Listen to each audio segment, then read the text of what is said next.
Hey, this is Millennial, and Mr. Epsilon was nice enough to let me post a guest video to his channel while he's away, so a big thank you to him for this amazing opportunity. I'm really lucky to be here talking with you guys, and if you would like to check out my channel, the link will be in the description. Now, today I'd like to talk about male sexuality, as scandalous as that sounds, because something that I've noticed more and more lately is the way that it's being demonized by modern-day feminism. And I'm gonna explain what I mean by that, but before we begin, I would kind of like to point out how almost funny it is that third-wave feminism has regressed so much that we actually need to remind feminists that sexuality is a healthy, normal part of life.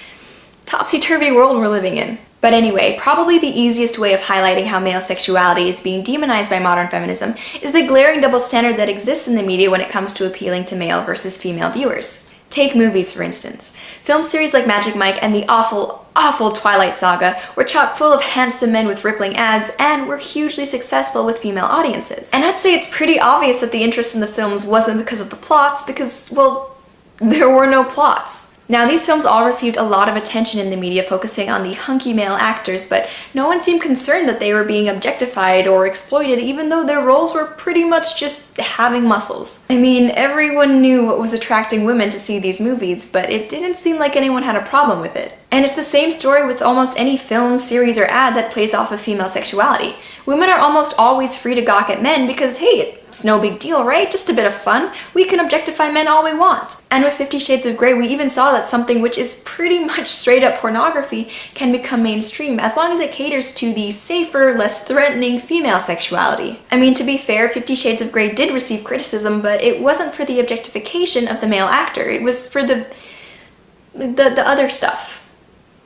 Now let's compare that to how appeals to male sexuality are received. On the one hand, obviously there are tons of examples of half-naked women all over the media that are meant to play to male viewers. But on the other hand, it seems like you can't even show a woman in her bra and panties anymore without being accused of sexism. In fact, pretty much any film with a female in a sexualized role now draws criticisms of objectification from feminists. I mean, how dare you men find women's bodies attractive? That's disgusting! And actually, in feminism, there's even a special term for when art depicts women from a masculine perspective called male gaze. As you can probably guess, the term is closely linked to sexism, which to me is confusing because I honestly don't think that the male sexual appetite is any more sexist toward women than the female appetite is toward men. If women are allowed to fantasize about men who have chosen to show off their bodies, why is it so controversial for men to do the exact same thing to women who have made the choice to present themselves in a sexualized way? But, moving along, unfortunately this bias against male sexuality has also come to apply to real-world behavior as well. And I'm talking about the increasingly common belief among feminists that all men are creepy, and that they may also want to rape you. Now, this is a bold statement to make on behalf of modern-day feminism, but sadly it's true. Looking through feminist publications, it seems like the number of acceptable ways there are for men to find a romantic partner are becoming fewer and fewer. I'm sorry guys, but it turns out you're just not allowed to talk to women anymore. For instance, it's no longer okay to tell a girl she's pretty and ask if she'd like to go out for coffee. Nope, letting a woman know you're interested in her is actually way too aggressive and kind of sexist. Instead, there are now entire codes of conduct outlining the tolerable ways men can communicate with women, with the presumption that if left to their own devices, they would just be flat out predatory. Compliments are no longer acceptable, flirting now requires a strict set of rules, and in fact, merely even trying to engage with a woman is now seen as an infringement of her safety in a lot of feminist circles. And what's perhaps most worrying is the ongoing effort to equate rape with male sexuality. Now, I don't know about you guys, but when reading through feminist publications, I get the impression that the current focus on consent, which I do think is an important principle, seems to be coming from the assumption that male sexuality is inherently aggressive, or that men might be likely to rape you unless they're explicitly told not to. I'm not a man, so I can't say for sure, but I'm assuming it would actually be really offensive to be treated like a would-be rapist without having done anything. You know, just my opinion.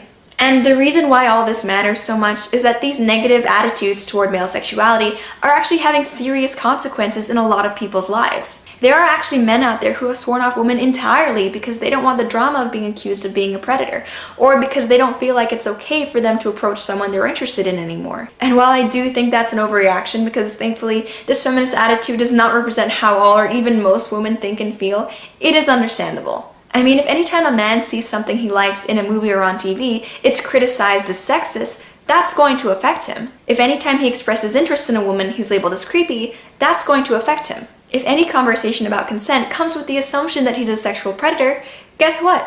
it's going to affect him. And these effects spill over to women as well. We have women who really don't understand why men don't seem to approach them anymore.